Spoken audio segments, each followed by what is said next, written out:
자, 안녕하세요. 김영의 널스토리입니다. 자, 우리가 보건소든 또는 보건실이든 현장에 발령을 받았을 때 도대체 그 구역에선 어떤 문제가 있는지 먼저 문제를 사정하게 됩니다. 그래서 쭉 사정하다 보면 여러 가지 문제점들이 발견되게 되죠.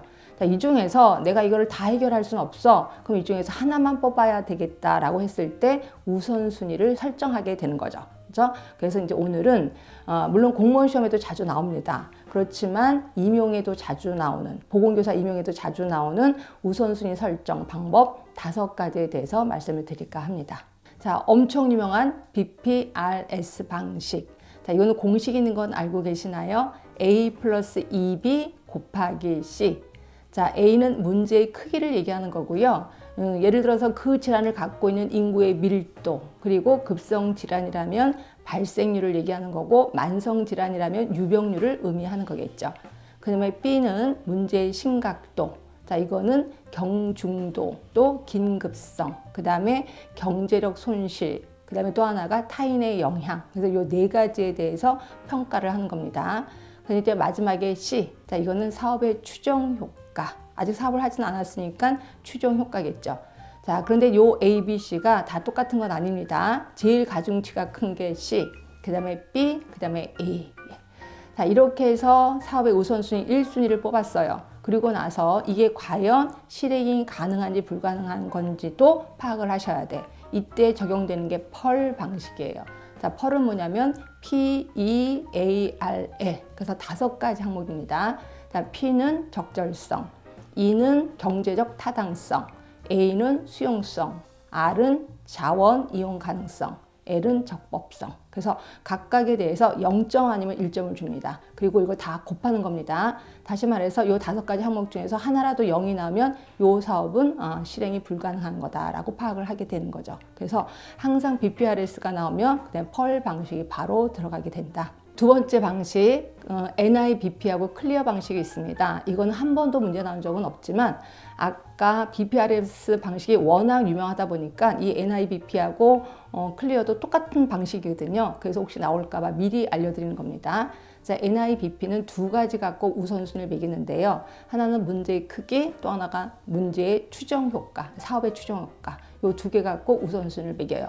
그리고 나서 이렇게 해서 1순위가 과연 사업이 수행 가능한 건지 불가능한 건지를 알기 위해서 클리어 방식을 적용하는 거죠. 클리어의 C는 이제 역량이고, 그 다음에 L, 클리어, 그러니까 L은 적법성, 그 다음에 E가 이제 경제적 타당성 또는 효율성이라고도 합니다. 자, A가 수용성, 맨 마지막에 R, 자, 요게 이제 자원 이용 가능성. 그래서 아까 BPRS, 펄, 그 다음에 NIBP, 클리어 똑같은 방식이다라고 생각하시면 돼요. 그래서 이제 세 번째는 브리안트 방식이라고 해서 이건 이제 브리안트라는 사람이 제시했는데, 자, 요거 앞자만 따서 이렇게 외워주시는 게 좋을 것 같아요. 유관순위, 그때 당시엔 심란했겠죠. 그래서 유관, 심란.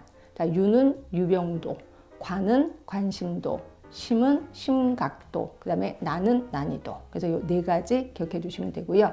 자, 4번째 방식은 패치 모형입니다. 자, 요거는 2가지 갖고 우선순위를 매기는데요. 하나는 문제의 중요성, 그 다음에 또 하나는 문제의 변화 가능성. 2개 갖고 매깁니다. 예를 들어서 어느 지역에 갔더니 흡연율이 되게 높아. 그럼 이게 문제겠구나, 중요하겠구나 라고 그거를 선택을 해요.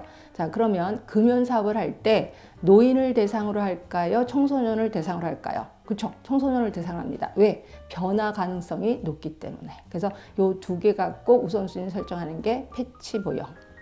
그다음 이제 마지막 황금 다이아몬드 방식이 있는데요.